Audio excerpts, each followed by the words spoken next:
The warping mill, and it measures each thread as well as keeps them under the same tension, so they're all the same length. And for towels, I need about 410 threads. So each time you go down, it's one thread. This is 14 yards. And then up is number 2. So for 400 times you do that, up and down. Wow. But it's kind of mesmerizing. So then you can build color, then you can change color whenever you want to. And to me, it's gorgeous. I love it. Yeah, it is gorgeous. So this one's going to go with the one that you had done This already one's over? done and taken off. Let me get this. Okay.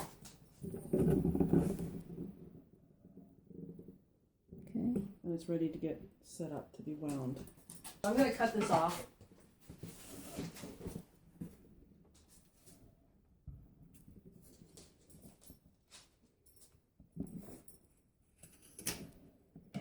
And take it off. This is half the towel. So this is, what is this process called? This, I don't think, has a name. Oh. You just chain it off. Mm-hmm.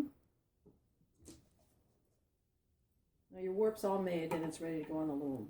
So after you wind it up, then you tie these little strings on to keep it from getting tangled. I do, yeah. Oh, I see. And then you're also making it. They also look like this originally.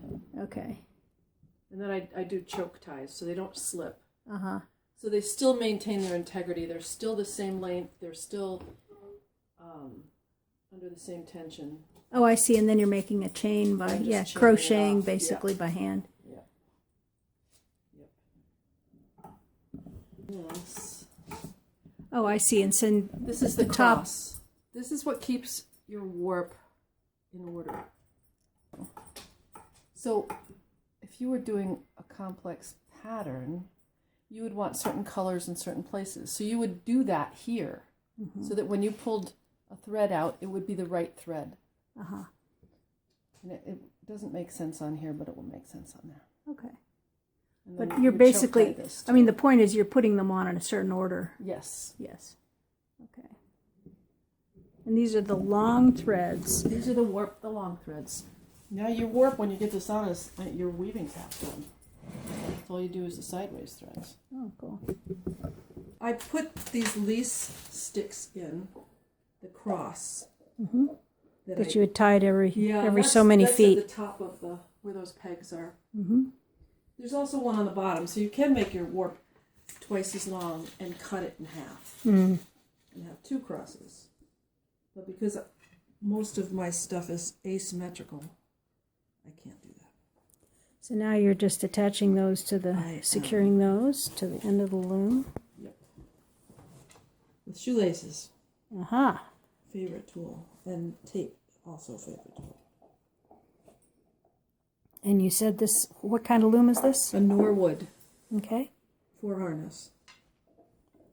It was my first loom. You've already pre-decided how dense the warp is going to be and how dense your towels are going to be. Mine are going to be 20 ends per inch. So this nail board raddle there's nails every inch. Obviously homemade. It's okay. Hey, so whatever you works. Drop 20 threads between each one. Yeah.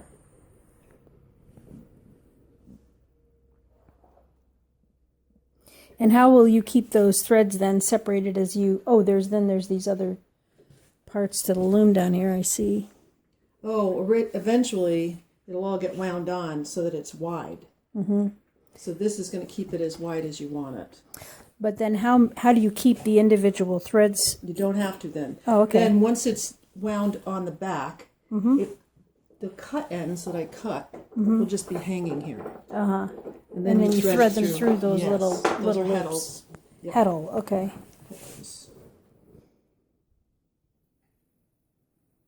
So how long have you been weaving? 25 years. Nice. So this. So Cait Throop has an amazing amount of yarn in her studio here, which is just right off her kitchen. Nice country farmhouse, northern New York. So let's go back over here where we can see you. Because this color is so dark, it's going to be hard. That's okay. We can see pretty good.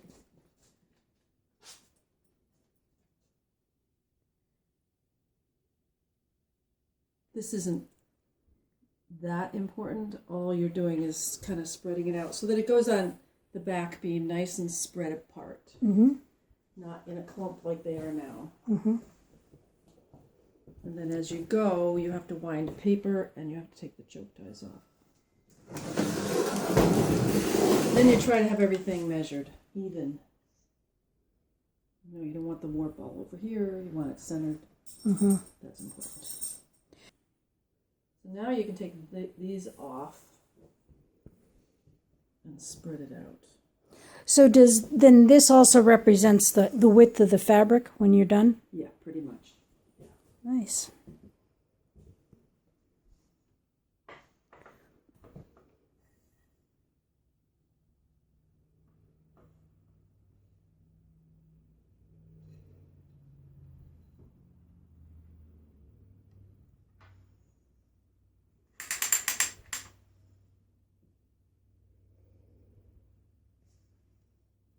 Okay. Now I have to be on your side.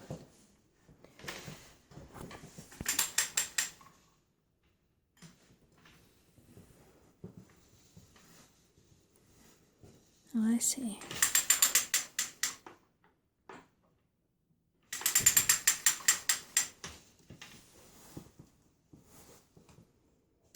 So this kind of combs them out then as they go. It does. Otherwise you End up with a tangled mess. Yeah, you really do. I was wondering how about that. Not everybody warps this way. People are kind of passionate about the way they warp. Mm-hmm. For good or ill. I've warped every way I can imagine, including gluing on an old warp. Oh my gosh. I know. I used to volunteer for everybody's warp. Just to learn. Yeah, because I figured if you don't like doing the warp, you're not going to like weaving, period. Yeah.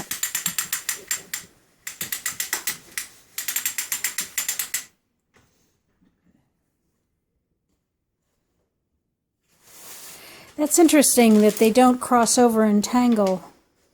Sometimes you get a difficult warp. Uh-huh. Especially since, well, this is all cotton, Mm-hmm. but I do a lot of mixed warps, so, Mm-hmm. Different things stretch differently, Mm-hmm. and that can give you a problem. So what's the purpose of the paper? It keeps the warp from sinking into the winding. Oh, I see. Yeah, it keeps it flat on each level. You can screw up your tension by having it sink in, because it's a big roll by the time you're done. Mm-hmm.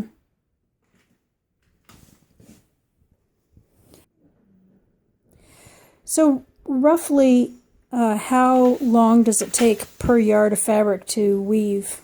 Oh, Like this depends on whole how complicated your design is, but like a basic design. I you mean, can weave a towel in 45 minutes. mm-hmm. But you also have to wind your bobbins.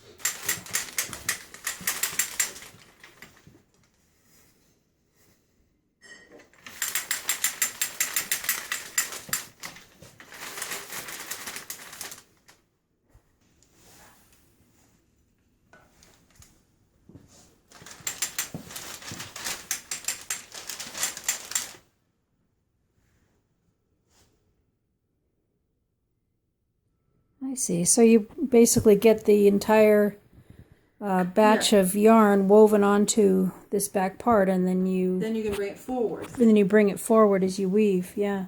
Yes, and then it's all wrapped around this cloth beam at the end. Mm-hmm.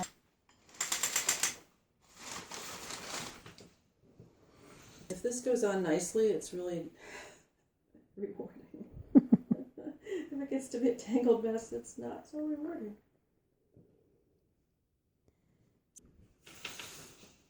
Sometimes it's good to count them just to make sure you have the right count before you wind it all on and have one skinny block and all the rest are 3.5 inches. Mm-hmm.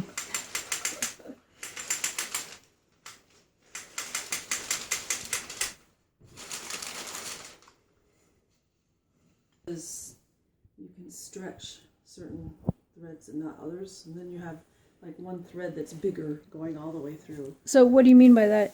Like you don't put your fingers through it. Oh, I see. You're just stretching it. Yeah, I put tension on it so that it will go through. Mm-hmm. But I so the danger of the tangle is down in here where you're starting to see it's a different. Yeah, and it will work its way all the way through and give you a problem. Mm-hmm.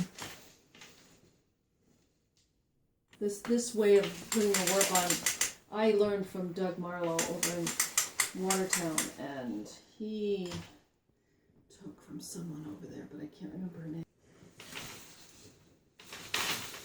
So he straightened out my warping, and this for me works, you know. Mm-hmm.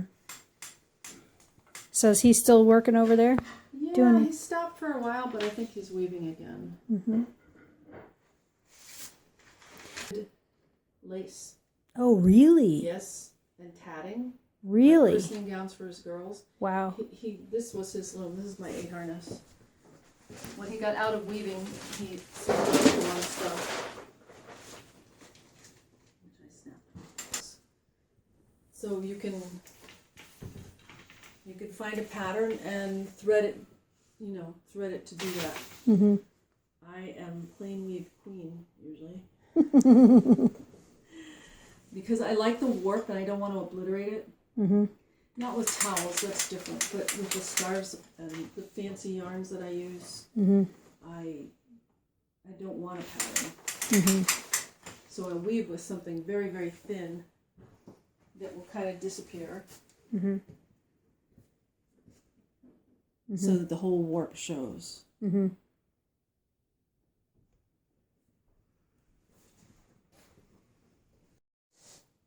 It's the end. Mm-hmm. So I'm done with this. Mm-hmm. I'm not done with the lease sticks. Right. So I'm going to take this out.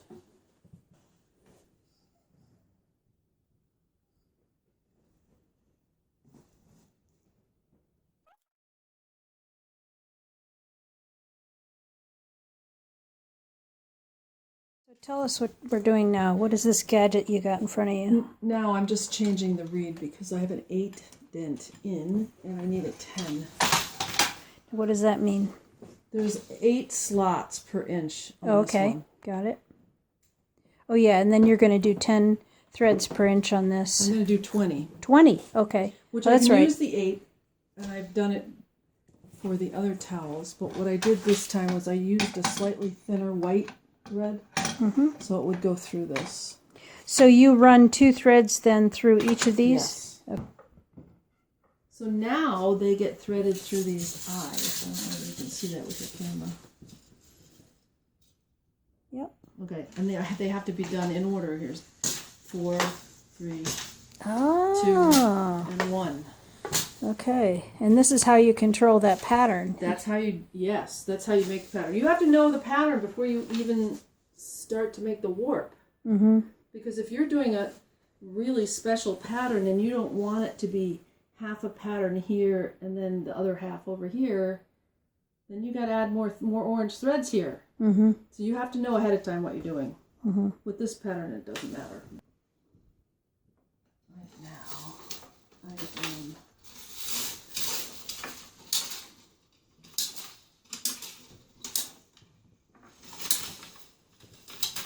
So what are you doing there? I'm just pushing all these over the other side. Those little... They just support the heddle thingy. Mm-hmm. Technical term. That's okay. Thingy. So you're going to use all 4 of those or just 2? All 4. Mm-hmm. And I'm doing a broken twill, so... Oh, I see. It's not a plain weave. It's not really a plain weave. It's not far off, though. It's pretty close. Wow.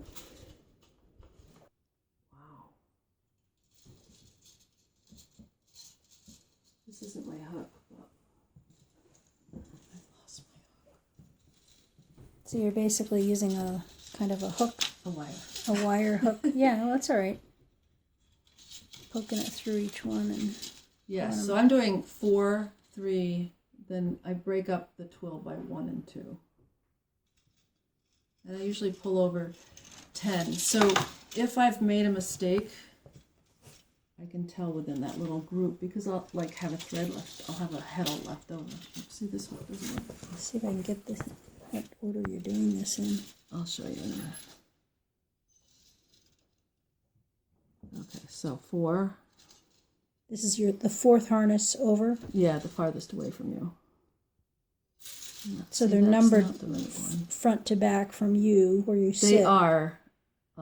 That's so you can follow a pattern. Right. And everybody has the same language. Mm-hmm. So that's 4. And then 3. Now what do you do? I guess if you end up with not enough of these, what do you call these again? Heddles? Heddles. Not enough of these heddles on the far side, then you can just thread them on. You can move them. Pull them off this end and yeah, move you them can. I have more also Mm-hmm. that I could put on. Mm-hmm. A straight twill would be 4, 3, 2, 1. That would also be plain weave. You could do plain weave with that too. Mm-hmm. But because it gives a little bit more texture Mm-hmm. to have a broken twill. Mm-hmm.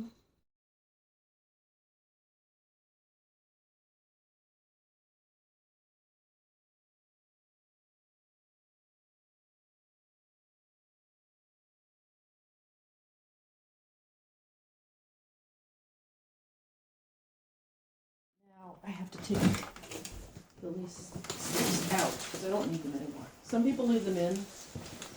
I don't ever do that.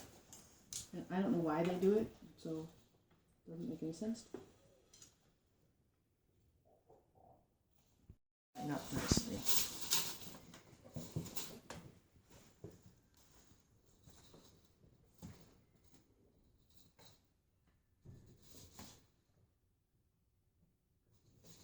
I just knot them in case the cats decide to like land in the middle of things, which they never have, but I have had basketballs land in the middle.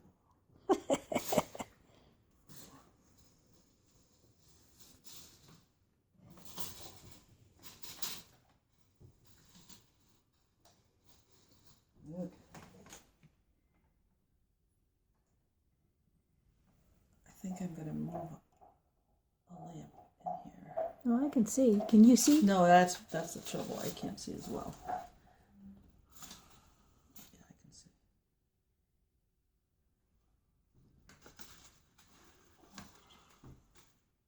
So you're putting one in each slot? I'm doing 2. 2? Okay. Yeah, for 20. Mm-hmm. Oh yeah, it's 10 per. Yeah. 10 per inch. 10 ends per inch. EPI, they say.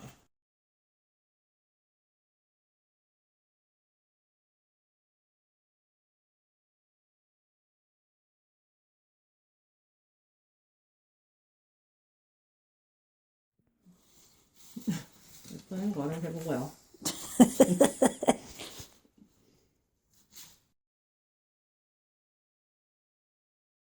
So you won't find this out if there's any threading mistakes till you start weaving. And you really have to look at it.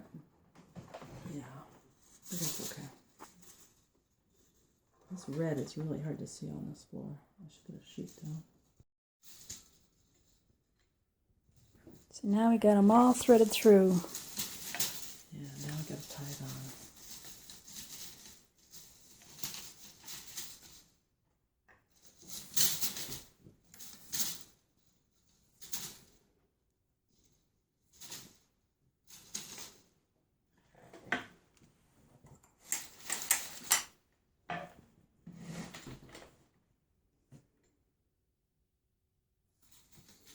So you start in the middle? I do. Yep, and work out.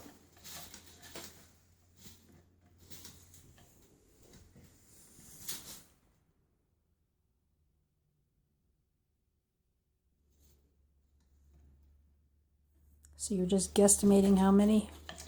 Yeah, you know, some people do more, some people do less. What has to happen is you have to get rid of the V's. So if you do little tiny ones, you don't have this big a Oh, I see. V to get rid of, but then it's more annoying knots. So.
Nice.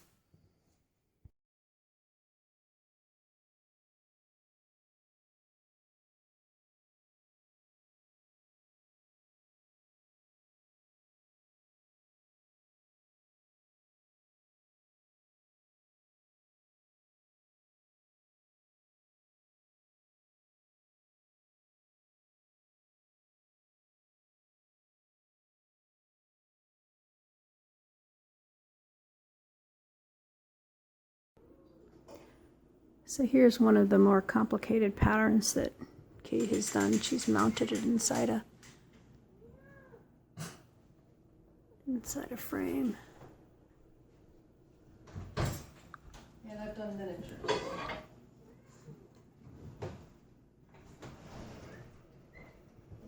Here's another one.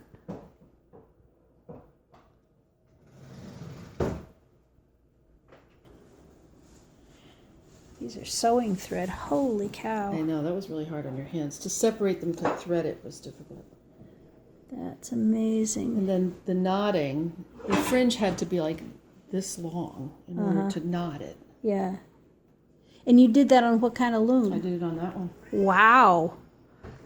I worked under a magnifying light. Wow. It's amazing to me how you would actually do this kind of weaving when you're I forgot what you call those the little wires that hold the heddles. The heddles. When the heddles are so far apart. They I would think you'd need to have be that far apart. Oh, they move. Mhm. Yep. This is really interesting. This is a two shuttle weave. One shuttle is making what's a plain weave, like doing pot holders, and the other shuttle is doing the color, and the color repeats, goes back and forth sometimes in the same place. Right. So if it's not locked in, it would just unweave. Right. So you have to have one shuttle locking it in, one shuttle dropping down the color. Oh, I see. So that's how you get like these built-up patterns. Mm-hmm. I'm going to have to come back sometime when you're doing something like that so we can see how that works. Yeah, I don't do thread anymore. So let's see. Well, I don't mean necessarily the thread, but I'm just saying to see how that color pattern gets woven in. Yeah, overshot is fun.